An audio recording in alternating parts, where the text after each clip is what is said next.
मैं रोता था कि अगर मेरी बाजू को कुछ हो गया तो मेरे घर का क्या होगा। तो मैं दवाई भी बहुत ली, कोई फ़र्क नहीं पड़ा। अस्पताल में डॉक्टर टीके भी लिखे, भी एक दिन छोड़कर लगवाना है, उससे भी कोई फ़र्क नहीं पड़ा। और कम से कम 2 महीने 2.5 महीने निकल गए, कोई फ़र्क नहीं पड़ा था। और हमारी दुकान के पास चाय वाला है, उसने मेरे को दवाई 5 दिन की। तो मैं वीरवार वाले दिन दवाई लेकर आया था। वीरवार को दवाई ली, शुक्रवार को ली, शनिवार को ली, एतवार को ली, कोई फ़र्क नहीं था। एक दिन की दवाई रह गई थी मेरी। और मुझे शाम को विक्की भैया का फ़ोन आया कि कपिल जी के घर में शायद वर्षा हो रही है। तो मैंने बोला मेरे को घर नहीं पता। तो उन्होंने मेरे को घर समझाया कि तू जाकर आए। मैं इनके घर गया, शायद वर्षा के दर्शन किए और इन्होंने मेरे को जल प्रसाद दिया। जो जब भी मैं उस प्रसाद को ग्रहण किया और उसी के साथ मेरे बाजू के साथ फ़र्क पड़ना शुरू हो गया। एक दिन की दवाई रह गई थी। मैंने कहा उसके बाद मैं दवाई लाया ज़रूर हूँ, पर खाता हूँ कभी कभी। अब भी मेरे बैग के बीच में दवाई होती है, पर मैं खाता हूँ कभी कभी, हफ्ते में 1-2 बार बस। जय गुरु जी, जय गुरु जी। आज मेरी बाजू में 100 से 90-95% फ़र्क है। जय गुरु जी, शुक्राना। मैं हाथ मतलब कोई भी वजन वाला कोई चीज़ भी उठाता था ना, तो मैं उठा नहीं पाता था, मेरी बाजू सो जाती थी। जैसे पैर सो जाता है, झुंझुनाहट से होने लगती है ना, वैसे सो जाती थी और काफ़ी देर सो जाती थी। अगर जब मैं रात को सो भी जाता था तो भी मैं अपना हाथ ऐसे नहीं रख पाता था, मुझे हाथ ऐसे रख के सोना पड़ता था। आप गुरु जी की ऐसी कृपा हुई है कि मुझे कोई प्रॉब्लम नहीं। जय गुरु जी, जय गुरु जी, शुक्राना गुरु जी, अनंतम अनंतम शुक्राना गुरु जी। इसका मतलब यही है कि हमने देखो गुरु जी को फुल सरेंडर करना होता है। अगर कोई भी बात है, हमारे साथ प्रॉब्लम्स तो बहुत सारी होती है, लेकिन हम क्या करते हैं, हम गुरु जी के पास आते हैं, लेकिन हम जाते हैं डॉक्टर, हमें लगता है कि दवाइयाँ मिलेंगी तभी हमारा मतलब कुछ कहते हैं कि हम ठीक हो पाएंगे। लेकिन गुरु जी क्या कहते हैं कि आप एक बार मुझ पर सरेंडर करो, तो दवाइयाँ तो लेने की ज़रूरत नहीं है। देखो कपिल जी को खुद शुगर है, मतलब कि जैसे, तो इनको हमेशा मीठा प्रसाद मिलता था, जलेबियाँ, कभी रसगुल्ला, कभी कॉफ़ी, कभी कुछ। बट इन्होंने कभी ये नहीं कहा कि भाई मैं शुगर मैं नहीं ले रहा, बल्कि मुझे कहते थे कि ये फीका है बिल्कुल। देखो टेस्ट भी करवाई 1-2 बार इन्होंने, जो चाय प्रसाद मिलता था आपने मैं आपको बताता हूँ, मैं आपको अपना इसे वो सत्संग सुनाता हूँ। एक बार क्या हुआ, हम डुगरी गए। सबसे पहली बार हम डुगरी गए। जब डुगरी गए तो पहली या दूसरी बार गए थे सर। तो डुगरी में जैसे गए हम, वहाँ पे दर्शन किए।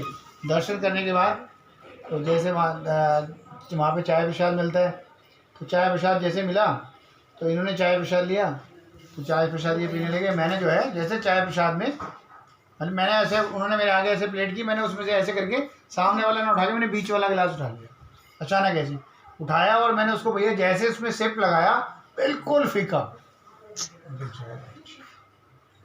मैं बोला जय गुरु जी ये क्या हुआ? मैंने कहा फीका है। ऐसे कैसे हो सकता? मैंने कहा टेस्ट भी कराया, टेस्ट भी कराया, वो बिल्कुल फीका था। मैंने कहा हम दोनों मियाँ बीवी हैं साथ में, भाई मेरा प्रसाद हम तो एक दूसरे को शेयर कर सकते हैं, कोई बात नहीं। मैंने कहा आप लो थोड़ा सा टेस्ट करके दे। इन्होंने अपने वाले मेरे वाले गिलास में सिप लिया, अपने में लिया और रोने लगी वहीं। कह रही गुरु जी करिश्मा। वो बोले एकदम जो अंकल चाय प्रसाद लेके आए थे, बोले क्या हुआ? तो मैंने कहा जी बस। बोले फीका है? मैंने कहा हाँ। बोले शुगर है? बोले हाँ। बोले ट्रीटमेंट हो गया। जय गुरु जी, जय गुरु जी, शुक्राना गुरु जी, शुक्राना। उसके बाद बड़े मंदिर गया मैं बड़े मंदिर गया। बड़े मंदिर में मैंने जैसे गया, वहाँ मेरे को जब चाय प्रसाद मिला, जैसे मैं चाय प्रसाद लिया, चाय प्रसाद लेके मैंने जैसे चाय प्रसाद लिया, मैंने चाय में जैसा शिप मारा, बिल्कुल फीकी चाय। तो मैं जब वहाँ बोला, मैंने कहा हाँ सॉरी, मैं जब निकला मेरे पीछे एक आंटी थी, मेरे पीछे एक आंटी आ रही थी। मैं अकेला गया था उस टाइम पे। तो वो मैंने उनसे पूछा कि भैया पता नहीं मेरे दिमाग में क्या आया क्या नहीं आया वहाँ, या गुरुजी कोई परीक्षा ले रहे थे या टेस्टिंग करवा रहे थे कुछ।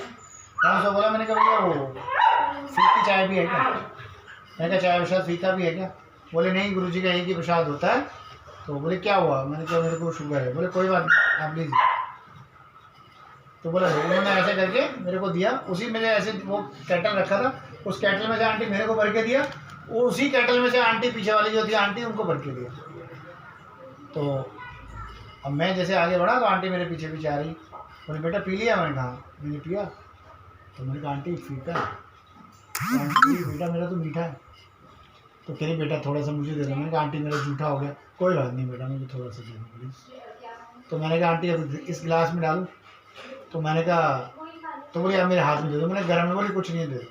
मैंने उनके हाथ में थोड़ा सा डाला, उन्होंने पिया और बस ऐसे करके मैंने कहा नहीं वो मेरे, मैंने कहा नहीं, मैंने कहा सब गुरु जी का कमाल है जो भी है। और पीछे वहाँ पे काफ़ी तो वो जो सेवादार जो चाय बोले क्या हुआ, तो मैंने कहा मेरे गिलास में बिल्कुल फीका है। फीका है? बोले हाँ। तो जय गुरु जी इतनी जोर से वहाँ सारी जो वहाँ थे बोले जय जय गुरु जी एकदम। जय जय। बोले क्या हुआ? बोले अंकल ने फीकी चाय मांगी थी और चाय हमें दी